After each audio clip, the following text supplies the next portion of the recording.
اس کائنات میں جس ہستی کا تصرف ہے، مشکلات اور شدائد میں اسی کی طرف رجوع کیا جانا چاہیے۔ وہ کر سکتا ہے، وہ اس وقت بھی ٹھیک کر سکتا ہے جب آپ کو ڈاکٹروں نے لکھ کے دے دیا ہے 15 گھنٹے باقی ہیں اور 15 گھنٹوں کے بعد آپ کا پیشنٹ ایکسپائر ہو جائے گا، اور نو مور گارنٹی جب یہ سارا کچھ لکھ کے دے دیا گیا ہو وہ تب بھی بچا سکتا ہے۔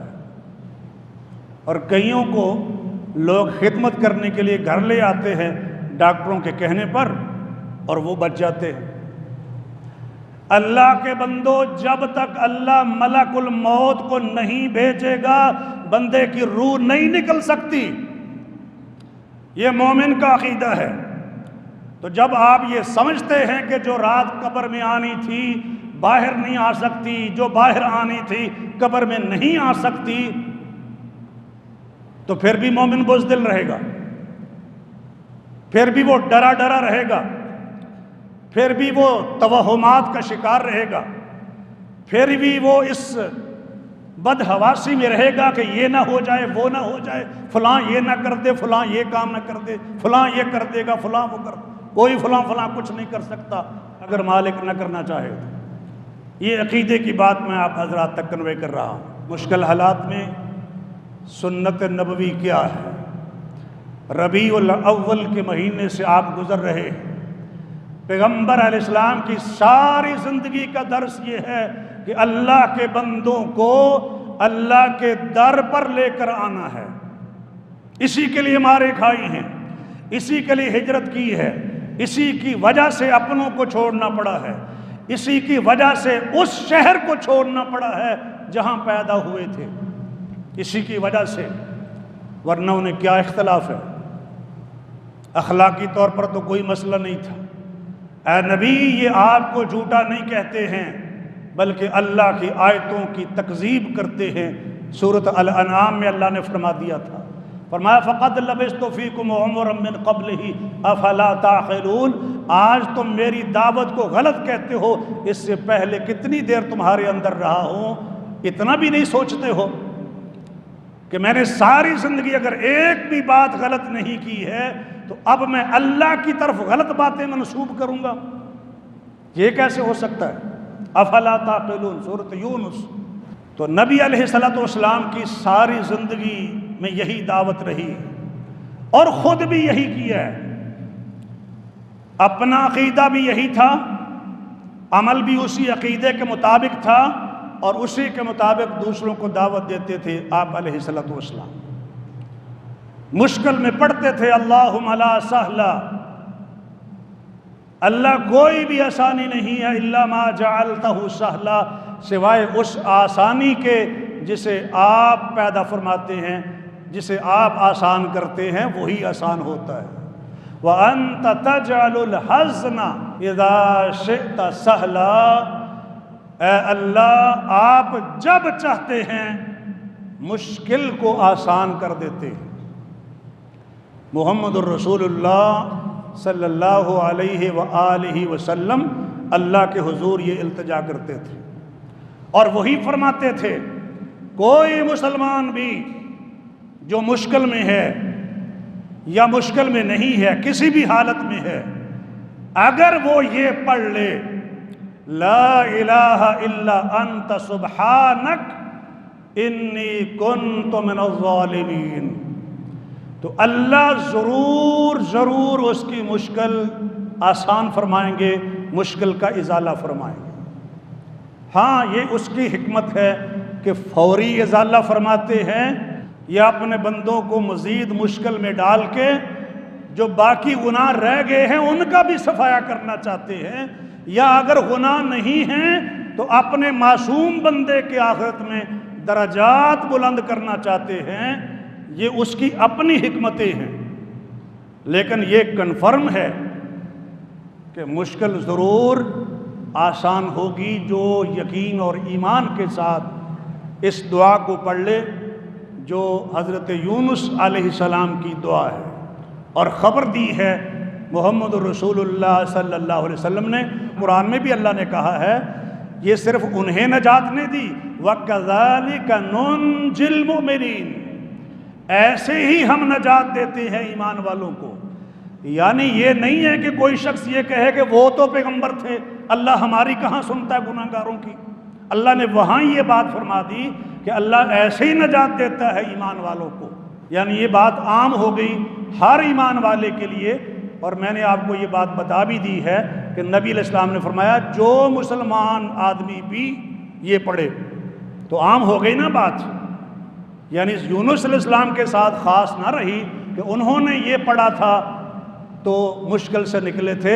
فرمایا ہر مشکل میں پڑے ہوئے شخص کو اللہ مشکل سے نکالے گا جو مسلمان بھی اسے پڑھ لے۔ قرآن میں بھی یہی ہے اور صاحب قرآن نے بھی یہی فرمایا۔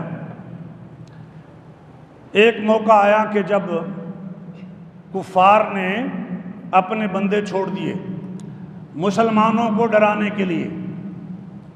غزوہ احد ہو چکا ہے، مسلمانوں کا نقصان کافی ہوا، دشمن جا چکا ہے۔ دشمن کو واپس پلٹتے ہوئے جا کر یہ خیال آیا کہ اتنا بڑا نقصان تو ہم نے کر دیا تھا مسلمانوں کا، تو تھوڑی سی ہمت کر کے مدینے پر بھی حملہ کر دیتے۔ یہ 8 کلومیٹر پر جا کر حمراء الاسد پر جا کر انہیں خیال آیا۔ ادھر سے نبی علیہ السلام کو بھی خیال تھا کہ کہیں دشمن واپس نہ پلٹ آئے۔ فرمایا نکلنا ہے ان کے پیچھے، اور جو نکلے ان کی تعریف میں اللہ نے فرمایا الذین استجابوا للہ وللرسول من بعد ما اصابہم القرح، وہ لوگ ہیں نبی کے ماننے والے جنہوں نے زخمی ہونے کے باوجود، زخموں سے چور چور ہونے کے بعد، پھر بھی جب اللہ کے رسول نے بلایا تو پھر بھی انہوں نے نہ نہیں کی، فوراً لبیک کہا اللہ رسول کی بات پر۔ سورہ آل عمران۔ دشمن کیا کر رہے تھے؟ دشمن ہوائیاں چھوڑ رہے تھے۔ قرآن نے ذکر کیا اس کو، الذین قال لهم الناس ان الناس قد جمعوا لکم۔ شیطان بھی اس میں انوالو تھا، وہ بھی اپنے چیلوں کو اس کام کے لیے متحرک کیے ہوئے تھا کہ مسلمانوں کو ڈراؤ، ان کو خوف زدہ کرو، یہ ڈر جائیں، زخمی ہوئے ہیں، نقصان ان کا بہت زیادہ ہو چکا ہے، ان کے پیغمبر کے دندان مبارک شہید ہو چکے ہیں، چہرہ مبارک، سر مبارک خون آلود زخمی ہو چکا ہے، اور ان کے حوصلے پست ہوئے ہوں گے، مزید ڈراؤ ان ڈرے ہوئے کو۔ شیطان کا خیال تھا۔ فرمایا الذین قال لهم الناس ان الناس قد جمعوا لکم، لوگ تمہارے خلاف اکٹھے ہو گئے ہیں، فاخشوہم، ڈر جاؤ ان سے۔ مطلب یہ تھا کہ مسلمانوں کفار مکہ سے ڈر جاؤ، اکٹھے ہو گئے ہیں۔ انہوں نے کیا کیا؟ کیسے رسپونڈ کیا؟ اللہ فرماتے ہیں فزادہم ایمانا، یہ دھمکی سن کر ان کے ایمان میں اضافہ ہو گیا۔ وقالو، اور مومن کہنے لگے حسبنا اللہ ونعم الوکیل، ہمیں اللہ ہی کافی ہے اور وہ بہت اچھا کارساز ہے۔ یہ مسلمانوں کے پیغمبر نے بھی کہا اور جملہ ایمان والوں نے بھی کہا کہ ہمیں اللہ کافی ہے۔ جب ڈرایا جائے تو مومن کی صدا اور پکار کیا ہے؟ ہمیں اللہ کافی ہے اور وہ بہت اچھا کارساز ہے۔ پھر وہ خیال کرنے کے باوجود بھی واپس نہیں آئے، واپس نہیں پلٹے ہیں، اس لیے کہ ادھر مسلمانوں نے بھی تیاری کر لی تھی کہ کہیں وہ واپس نہ آ جائیں۔ تو مشکل حالات میں مومن کیا کہتا ہے؟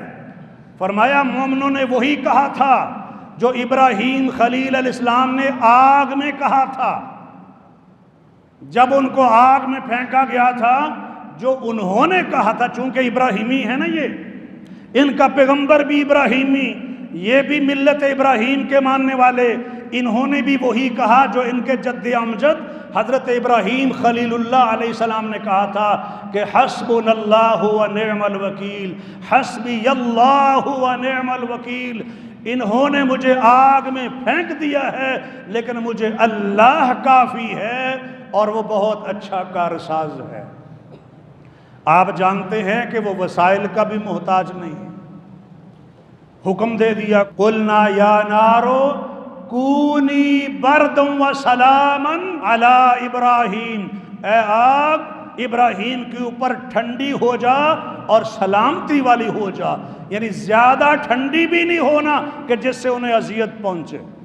جہنم کا ایک عذاب ہے زمہریر، ٹھنڈک، تو وہ بھی نہیں، سلامتی والی۔ کائنات کے اوپر اسی کا حکم چلتا ہے تو آگ پر کیوں نہیں چلتا؟ چلا کہ نہیں چلا جی؟ اسی کا آرڈر چلتا ہے، یہ اللہ کی مخلوق ہے، آگ بھی اللہ کی مخلوق ہے، اسی کا آرڈر چلتا ہے۔ یہ جراثیم بھی اللہ کی مخلوق ہے، اسی کا آرڈر چلتا ہے۔ خبردار بیماری نہیں لگانی، نہیں لگا سکتا۔ کرونا وائرس ہو، ڈینگی ہو، کوئی اور ہو، بڑے سے بڑا خطرناک قسم کا موذی قسم کا جانور ہو، اللہ کے اذن کے بغیر کچھ نہیں کر سکتا، اس لیے کہ جملہ مخلوقات کے اوپر اسی کا حکم چلتا ہے۔ خیر، ان حالات میں اللہ کی طرف رجوع مومن کا یہ طریقہ ہے، وہ ظاہری حالات سے پریشان نہیں ہوتا۔ لوگ کہتے ہیں زمینی حقائق یہ ہے، ہوں گے زمینی حقائق یہ ہیں، میں کہتا ہوں ہوں گے، لیکن مومن کا بھروسہ وسائل پر نہیں ہے، وسائل کو پیدا کرنے والے پر ہے، جس کے اذن سے یہ وسائل کام کرتے ہیں اس پر بھروسہ ہوتا ہے یہ مومن کا۔ کافر ہے تو شمشیر پہ کرتا ہے بھروسہ، مومن ہے تو بے تیغ بھی لڑتا ہے سپاہی، وسائل استعمال ضرور کرتا ہے لیکن بھروسہ اللہ کی ذات پر کرتا ہے، ظاہری حالات کو نہیں دیکھتا۔ دلیل یہ ہے کہ سارے لشکر اکٹھے ہو کے آ گئے، چڑھ دوڑے مدینہ طیبہ کے اوپر، مسلمانوں نے اپنا دفاع کیا خندق کھود کے، میں شارٹ عرض کر رہا ہوں، خندق کھود کے دفاع کیا اپنے شہر کے اندر رہتے ہوئے، اور وہ 490 کلومیٹر تقریباً فاصلہ طے کر کے اور گرد و نواح کے لوگوں کو بھی ساتھ ملا آئے تھے۔ احزاب کئی گروہ تھے وہ۔ مومنوں نے جب دیکھا کہ مخالف فوجیں ہمارے خلاف جمع ہو گئی ہیں، انہوں نے کیا کہا دیکھتے ہوئے، سورۃ احزاب پڑھیے، وَلَمَّا رَأَى الْمُؤْمِنُونَ الْأَحْزَابَ قَالُوا هَذَا مَا وَعَدَنَا اللَّهُ وَرَسُولُهُ وَصَدَقَ اللَّهُ وَرَسُولُهُ وَمَا زَادَهُمْ إِلَّا إِيمَانًا وَتَسْلِيمًا۔ جب مومنوں نے مخالف لشکروں کو دیکھا تو کہا یہی تو وہ سچا وعدہ ہے جو اللہ اور اس کے رسول نے ہم سے کیا تھا۔ مطلب یہ تھا کہ دشمن کو اللہ تم سے مروائے گا، تم سے ذلیل و خوار کروائے گا، تمہارے پاس لے آئے گا انہیں ذلیل کرنے کے لیے۔ وَالْعَاقِبَةُ لِلْمُتَّقِينَ، انجام کار مومنوں کا ہوگا۔ وَأَنْتُمُ الْأَعْلَوْنَ إِن كُنتُم مُؤْمِنِينَ، تم ہی غالب ہوگے اگر تم مومن ہو۔ مخالف حالات کو دیکھ کر مومنوں نے کہا تھا، اور ساتھ یہ بھی پکارا تھا وَصَدَقَ اللَّهُ وَرَسُولُهُ، اللہ نے بھی سچ فرمایا، اللہ کے رسول نے بھی سچ فرمایا۔ حالات مخالف دیکھ کر ان کے ایمان اور تسلیم کے جذبے میں اور اضافہ ہو گیا۔ پہلے بھی اللہ رسول کی بات مانتے تھے لیکن مخالف ٹیمیں دیکھ کر ماننے کا جذبہ اور بھی بڑھ گیا، ایمان اور بھی ان کا بڑھ گیا۔ یہ تو قرآن نے ذکر کیا ہے، اور ہم گھبرا جاتے ہیں، ہماری ٹانگیں کانپتی ہیں، یہ ہو جائے گا وہ ہو جائے گا، پتھر کے زمانے میں چلے جائیں گے، ختم ہو جائیں گے، اللہ تعالی ختم ہو جائیں گے، عیاشیاں ختم ہو جائیں گی، یہ کر و فر جو ہم اپنے کر رہے ہیں، یہ ہماری آنیاں جانیاں یہ ساری ختم ہو جائیں گی، آسائشیں ختم ہو جائیں گی، عیاشیاں ختم ہو جائیں گی۔ لیکن مومنوں کا طریقہ اور ہے، اور یہ آپ کو مومنوں کا طریقہ میں سنا رہا ہوں۔ سامنے دریا ہے، پیچھے دشمن کی فوج ہے، دائیں بائیں جانے کا راستہ کوئی نہیں ہے، تو اس کا مطلب کیا ہے؟ پکڑے گئے، دریا کراس نہیں کر سکتے ہیں، برج کوئی نہیں ہے، راستہ کوئی نہیں ہے، اور فرعون کی فوجیں پیچھے چڑھ آئی ہیں، پیچھے فرعون کی فوجیں ہیں، آگے دریا کی موجیں ہیں۔ اِنَّا لَمُدْرَكُونَ، بنی اسرائیلی کہتے ہیں ہم تو پکڑے گئے۔ ایک وہ ہیں اور ایک وہ ہے، ایک وہ ہستی ہے جو ان سارے حالات کے باوجود بھی کہ نکلنے کا کوئی بھی راستہ نہیں ہے، زمینی حقائق الٹ ہیں، زمینی حقائق الٹ ہیں، لیکن ایمان کہتا ہے، سیدنا موسیٰ علیہ السلام فرماتے ہیں کلا نہیں یہ نہیں ہو سکتا۔ آج کل اس طرح کی بات کریں لوگ کہتے ہیں کس طرح کی بات کر رہے ہیں، بہکی بہکی، سمجھ نہیں آ رہی، عقل نہیں استعمال کر رہے ہیں۔ بھلا یہ بات کوئی سمجھ آنے والی ہے؟ پیچھے فرعون کی فوج ہے، دائیں بائیں راستہ کوئی نہیں ہے، آگے دریا ہے، آگے جاتے ہیں تب مرتے ہیں، پیچھے فرعون کی فوج چڑھی، اتنی بڑی فوج، تو کیسے بچیں گے؟ یہ سمجھ سے باہر ہے۔ لیکن جب ساری دنیا کی سمجھ سے بات باہر ہوتی ہے تب بھی اللہ کا پیغمبر کہتا ہے یہ ہرگز نہیں ہو سکتا۔ جس مالک نے کہا ہے کہ نکلو، وہ نکلنے کا راستہ بھی بتائے گا۔ ان معی ربی، میرا رب میرے ساتھ ہے، سیہدین، وہ راستہ بتائے گا، عنقریب بتائے گا، تھوڑا سا ویٹ کرو، بتائے گا۔ بتایا کہ نہیں بتایا؟ 12 راستے بنا دیے اس نے، خشک راستے۔ نہیں عقل مانتی کہ ادھر کا پانی بھی کھڑا ہے پہاڑ کی طرح۔ آپ کہتے ہیں پانی اپنی سطح ہموار رکھتا ہے، وہ جو آگے جا رہا تھا وہ بھی نہیں جا رہا، وہ بھی پہاڑ کی شکل میں کھڑا ہو گیا ہے۔ کان کل فرق کالطود العظیم، یہ قرآن نے کہا ہے۔ اور جہاں سے پانی ہٹایا جائے جگہ فوراً خشک نہیں ہوتی، آپ یہ بات جانتے ہیں، لیکن قرآن یہ کہتا ہے کہ یابسا، وہ جو راستے بنے تھے بالکل خشک، جیسے کبھی یہاں پر پانی تھا ہی نہیں۔ کون یہ کر سکتا ہے؟ وہ دشمن چڑھ آئے غار ثور کے اوپر، ان کے نیچے سے پیر نظر آ رہے ہیں۔ ابو بکر عرض کرتے ہیں یا رسول اللہ، اگر ان میں سے کوئی ایک شخص بھی اپنے پیروں کی طرف دیکھ لے نا تو ہم نظر آ جائیں گے۔